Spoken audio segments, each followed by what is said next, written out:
In this video, we are going over our top 3 exercises for shoulder impingement and rotator cuff injuries.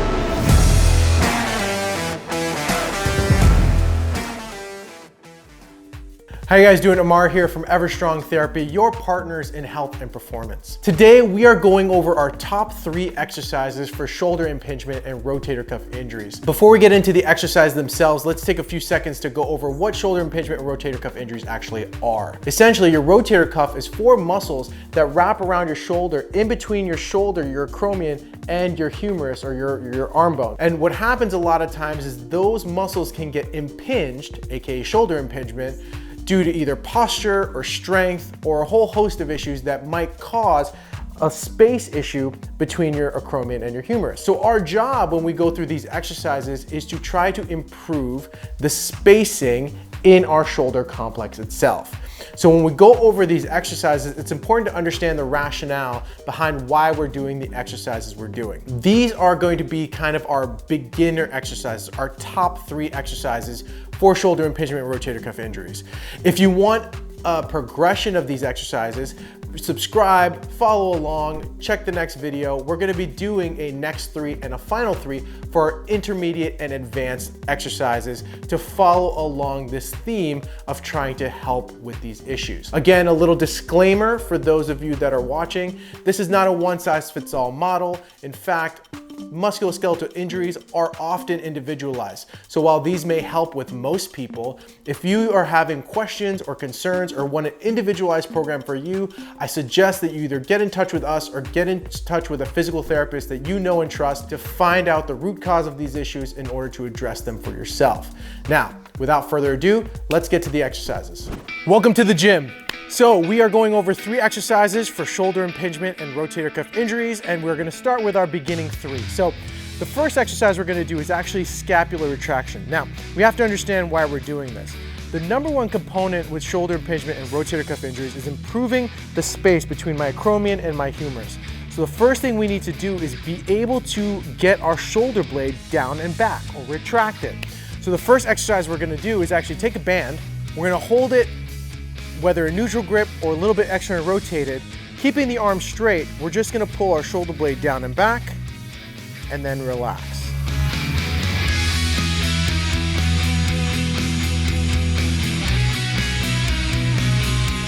The muscles we're using are actually in the mid-back as we are teaching our body to become accustomed to sitting the shoulder blade down and back, or scapular retraction. So that's this first exercise, and we're resisting this movement to build the strength within that mid-back. This serves 2 purposes. 1 is it strengthens those muscles, and 2, it gets my body used to the idea of those shoulder blades being there over an extended period of time.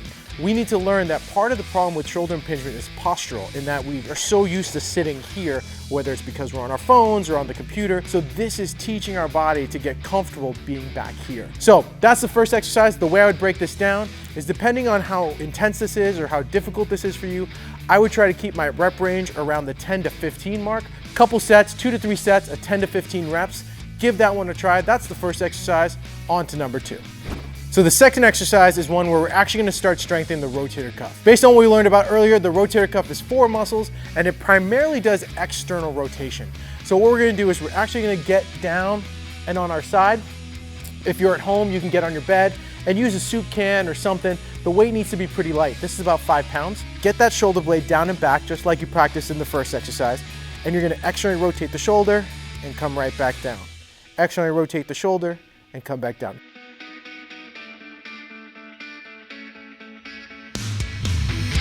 Couple key points to understand here. 1, we're not moving fast through this. We're not letting momentum and gravity define the speed with which we're moving. We're keeping everything in control.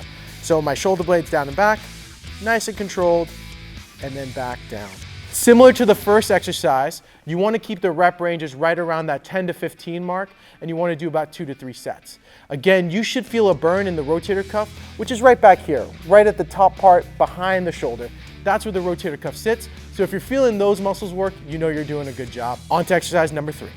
So for our third and final exercise of this series, we're gonna put those two exercises together to create one pseudo-functional movement, right? We're moving into doing things that you normally do. So what you're gonna need for this is a little mini band. You're gonna sit those shoulder blades down and back like we did the first exercise. You're gonna create tension in this position, right? This is gonna turn on my rotator cuff, and from here, all you're doing is you're pressing up and pressing down.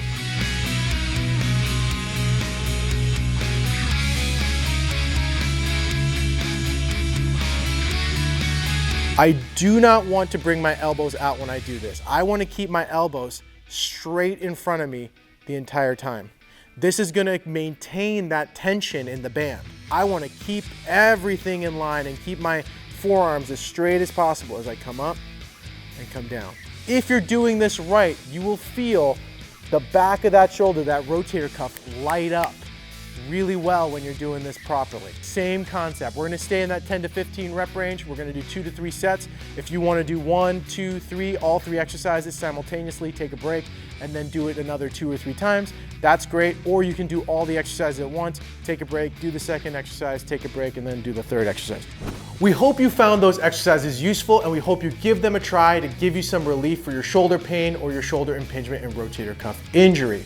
Now, if you have questions and you live in the Bellingham, Washington area, we encourage you guys to give us a call. We offer free 30-minute consults to anyone with any type of musculoskeletal injury to see if we're a right fit for you. If, like I mentioned before, you want the progressions of these exercises, or if you want a more advanced version of these exercises, make sure you subscribe, stay tuned, follow along in the videos, do all the things to make sure you follow along, because we're gonna be doing another video with progressions, the next 3 and the final 3 for more advanced and more intense exercises for your shoulders coming along. So with that said, thanks so much, stay ever strong, and we'll see you soon.